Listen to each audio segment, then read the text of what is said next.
वालेकुम व्यूअर्स, उम्मीद है कि आप सब लोग खैरियत से होंगे। हमारी लास्ट वीडियो में हमने डिस्कस किया था करेक्शन ऑफ एडजेक्टिव। आज की वीडियो में हम लोग डिस्कस करेंगे करेक्शन ऑफ वर्ब और उसके कुछ रूल्स के बारे में डिस्कशन करेंगे। First of all we discuss what is a verb.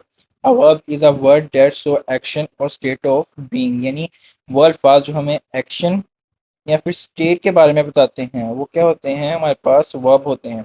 अगर हम एग्जांपल है अली रन्स फास्ट, इसके अंदर क्या है, रन्स क्या है, हमारे पास वर्ब है क्योंकि हमें स्टेट ऑफ बीइंग या फिर एक्शन के बारे में बता रहा है। सेकंड एग्जांपल है हमारे पास शी राइट्स आर लेटर। अगर हम इसमें बात करें, राइट्स क्या है, एक वर्ब है क्योंकि हमें बता रहा है वो एक लेटर लिख रही है। अगर कोई भी सेंटेंस जो है वो कभी भी वर्ब के बगैर कंप्लीट नहीं होता। अगर हम किसी भी सेंटेंस में से वर्ब को निकाल दें तो उस सेंटेंस की कोई भी मीनिंग या सेंस नहीं बनेगी। हम इसके कुछ रूल्स पढ़ लेते हैं। फर्स्ट ऑफ फर्स्ट रूल जो हमारे पास है वो है, कुछ वर्ब ऐसे होते हैं जिनके बाद प्रेपोजिशन यूज नहीं होता। यहाँ पे मैंने कुछ वर्ड लिस्ट किए हैं जो कि डेली यूज में भी इस्तेमाल होते हैं और कुछ एग्जाम के पॉइंट ऑफ व्यू से भी इम्पोर्टेंट है। Hate, love, request, tell, order, sign, resign, December etcetera. इनके बाद कभी भी प्रेपोजिशन इस्तेमाल नहीं होगा। अगर हम यहाँ पे एग्जाम्पल बात करें तो हमारे पास है she resemble to her mother. यहाँ पे रिसेबल आ गया तो यहाँ पे आगे कोई भी प्रेपोजिशन यूज नहीं होगा। अगर हम इसकी करेक्ट सेंटेंस की बात करें तो वो होगा शी रिसेबल हर मदर। अगर हम सेकंड रूल की तरफ चलते हैं, हमारा सेकंड रूल है कि कुछ वर्ब है जिनके बाद रिफ्लेक्सिव प्रोनाउन यूज होता है, यानी उस प्रोनाउन की सेल्फ फॉर्म यूज होती है, इसको हम कहते हैं रिफ्लेक्सिव प्रोनाउन। कुछ हमारे पास वर्ड्स हैं जो मैंने शॉर्ट लिस्टेड किए हैं, अवेल, एब्सेंट, अवेंज, एंजॉय, और एक और हम लोग ऐड कर लेते हैं रिजाइन, वो भी इसके अंदर ही काउंट होगा। हमारे पास एग्जाम्पल है I resign to the idea. ये क्या होगा, इनकरेक्ट होगा कि हमने यहाँ पे एक शॉर्ट लिस्ट किया है, लफ्ज शॉर्ट लिस्ट किया है कि रिजाइन के बाद भी रिफ्लेक्सिव प्रोनाउन यूज होगा। करेक्ट सेंटेंस की बात करें, I resign my self. My self क्या रिफ्लेक्सिव प्रोनाउन, तो ये क्या हो जाएगा, करेक्ट हो जाएगा। हमारे पास थर्ड रूल है कि ये जो कुछ अल्फाज होते हैं जिनके पहले बार इन्फिनिटिव आता है। अगर हम बार इन्फिनिटिव बात करें तो वो क्या होगा, जब पहली फॉर्म से पहले टू का यूज ना हो उसको हम कहते हैं बार इन्फिनिटिव। वो कुछ वर्ब या अल्फाज कौन से, वो हमारे पास है wide, let, dare, had better, rather. इनके इनसे पहले क्या यूज होगा, बार इन्फिनिटिव। एग्जांपल है हमारे पास I made her to stand, ये क्या हो जाएगा, इनकरेक्ट हो जाएगा। इसके अंदर एक और लफ्ज, एक और वर्ब शॉर्टेस्ट कर लें, वो हमारे पास है स्टैंड, ये भी बार इन्फिनिटिव में ही आता है। तो इसका करेक्ट सेंटेंस क्या होगा, आई मेड हर स्टैंड। हमारे पास फोर्थ रूल है, दस वर्ब के बाद एज लगेगा। ये कुछ वर्ब है इनके बाद हमेशा एज यूज होगा। I regret for my brother, ये क्या होगा, इनकरेक्ट होगा। इसका करेक्ट यूज क्या होगा कि रिगार्ड आ गया तो हमारे पास क्या हो जाएगा, इसका correct for it as my brother. जो फिफ्थ रूल है वो फोर्थ रूल के ऑपोजिट है, वो है हमारे पास दैट के बाद एज नहीं आएगा। ये कुछ है हमारे पास वर्ब या अल्फाज हैं जैसा कि नेम, कॉल, टर्म, थिंग, इनके बाद एज यूज नहीं होगा। एग्जांपल ले लेते हैं हम लोग, ही कॉल्ड अली एज फूल। हमने क्या कहा हुआ है, कॉल के बाद कभी भी एज नहीं आएगा, तो ऐसे इसका करेक्ट क्या होगा, ही कॉल्ड असलम। हमारे पास सिक्स रूल है, हमारे पास सिक्स रूल हमें क्या कहता है कि जब भी हमने नो का यूज करना है तो उसके बाद हमने हर बार हाउ टू प्लस वर्ब की फर्स्ट फॉर्म का यूज करना है, ना कि टू और वर्ब की फर्स्ट फॉर्म का। ये क्या होगा, इनकरेक्ट होगा, ये क्या होगा, करेक्ट होगा। जैसे कि हमारे पास एग्जाम्पल ले लेते हैं हम लोग, he knows to read a book, ये क्या हो जाएगा, इनकरेक्ट होगा। तो करेक्ट क्या होगा इसका, he knows how to read a book. Six rule exam के पॉइंट ऑफ व्यू से भी इम्पोर्टेंट है और बहुत ज़्यादा बार मोस्टली एग्जाम में भी पूछा गया है। सेवंथ रूल, हमने कुछ डिफरेंस करना है रिफ्यूज और डिनाई के बीच। रिफ्यूज हम कहते हैं कि काम से इनकार करना, और डिनाई हमें कहते हैं किसी तस्दीक से इनकार करना, यानी कुछ क्राइम किया हो या फिर कोई ब्लंडर किया हो उसकी तस्दीक से इनकार करना हम कहते हैं डिनाई। हम एग्जाम्पल से इसको इजीली अंडरस्टैंड कर लेते हैं। He denied to help me, ये क्या हो जाएगा, इनकरेक्ट। इसका कॉज क्या है कि उसने मुझे मदद से इनकार किया। इनकार के लिए हम क्या लफ्ज़ इस्तेमाल करते हैं, रिफ्यूज इस्तेमाल करते हैं, तो सेकंड सेंटेंस क्या होगा, करेक्ट होगा। आगे हमारे पास सेकंड एग्जांपल है, he refuse that he had broken the chair. हमने यहाँ पे रिफ्यूज आ गया, इसने तस्दीक से इनकार करना था, तो इसके लिए हम क्या लफ्ज़ इस्तेमाल करते हैं, डिनाइड।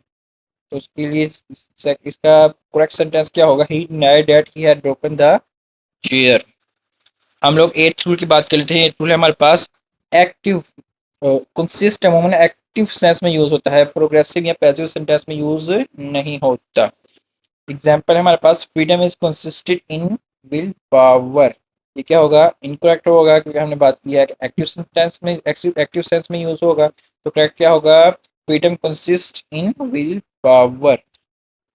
हम लोग नाइन्थ रूल की बात कर लेते हैं। इसके अंदर हमने कुछ वर्ब और उसके मीनिंग्स के अंदर कुछ डिफरेंस करना है। हमारे पास है लटकाना और फांसी देना। इसके हमने कुछ वर्ब वर्ब की फॉर्म के अंदर डिफरेंस करना है। जैसे लटकाने की इंग्लिश वर्ब की फर्स्ट फॉर्म होगी hang, hung and hung. Third form क्या होगी, हंग।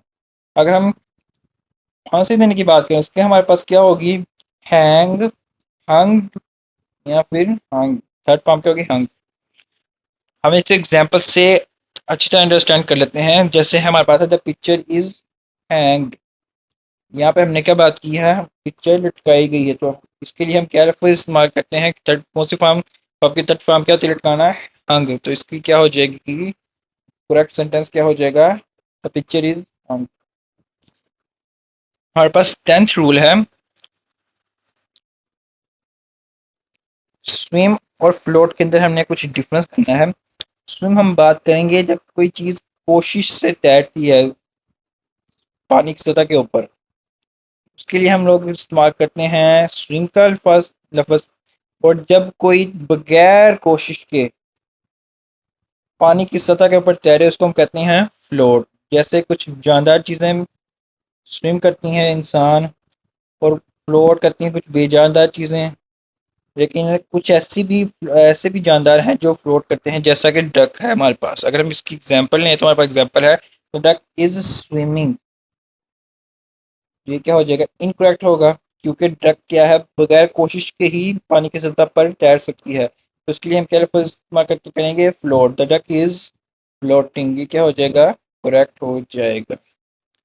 11वां रूल है हमारे पास। इसके अंदर भी हमने कुछ डिफरेंस करना है सिंक और ड्राउन के अंदर। सिंक हम कब यूज करेंगे, जब कोई चीज या शख्स पानी की सतह से नीचे चल जाए, यानी वाटर की सरफेस से बॉटम में चल जाए, उसको हम, इसके लिए हम क्या लफ्ज़ इस्तेमाल करेंगे, सिंक। और जब कोई डूब कर मर जाए, तो उसको हम कहेंगे ड्रोन।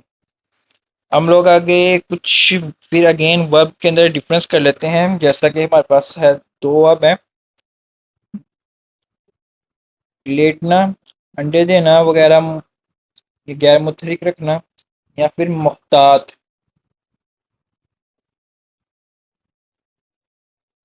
मोहतात या एहतियात से रखना, इसको भी हम क्या कहते हैं, इसको भी हम क्या कहते हैं, इसी के अंदर ही काउंट करेंगे। अगर हम लेटने की बात करें, उसकी वर्ब की फॉर्म्स क्या होगी, लाई, ले and lane. First, second and third, ये क्या होंगी, ऐसे यूज होंगे। अगर हम अंडा देने वगैरह, मुहतात, एहतियात से रखने की बात करें, उसकी वर्ब की फॉर्म क्या होंगी, ये खास तौर पर डिफरेंस करना है, क्योंकि लेटना और सेकंड, इसकी जैसे हम बात कर रहे हैं, इसके अंदर जो वर्ब है वो कुछ सिमिलर होते हैं। तो इसके लिए क्या होगा, ले, let and third form let. Example से हम लोग इससे अच्छी तरह अंडरस्टैंड कर लेते हैं।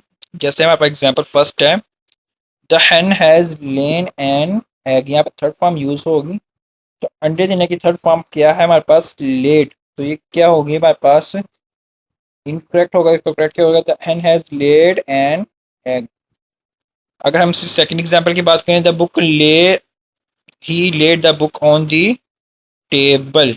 यहाँ पे क्या कहा गया है कि उसने रखी है बुक कहाँ पर, मेज के ऊपर, टेबल के ऊपर।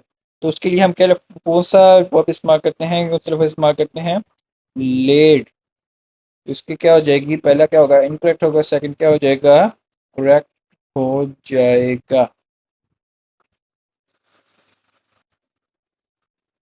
क्योंकि ये जो सेंटेंस है ये किसके अंदर इस्तेमाल हुआ है, पास्ट के अंदर। जो पास्ट के अंदर जो कौन सी फॉर्म इस्तेमाल होती है, सेकंड फॉर्म इस्तेमाल होती है। सेकंड फॉर्म रखने की क्या है, लेट। फिर 12th रूल हमारे पास है, इसके अंदर हमने डिफरेंस करना है, ये भी एग्जाम के पॉइंट ऑफ व्यू से इंपॉर्टेंट है। Take the test and give the test. जब तालब इलम का इम्तिहान देना, वो हम क्या क्या होता है, टेक द टेस्ट। और उस्ताजा का इम्तिहान देना, उसको हम कहते हैं सेट या गिव द टेस्ट। एग्जाम्पल हमारे पास, द स्टूडेंट इज गिविंग। जब ये गिविंग आ गया, ये क्या हो गया, इनकरेक्ट हो गया, क्योंकि स्टूडेंट का इम्तिहान देना क्या होगा, स्टूडेंट का एग्जामिनेशन देना क्या होगा, टेक द टेस्ट। ये भी एग्जाम के पॉइंट ऑफ व्यू से वेरी इंपॉर्टेंट है। इसका करेक्ट क्या हो जाएगा, the student is taking the test. ये क्या हो जाएगा, करेक्ट हो जाएगा। अगर आपको वीडियो अच्छी लगी हो, इसे लाइक करें, शेयर करें और चैनल को सब्सक्राइब करें। आज की वीडियो में बस इतना ही। ओके।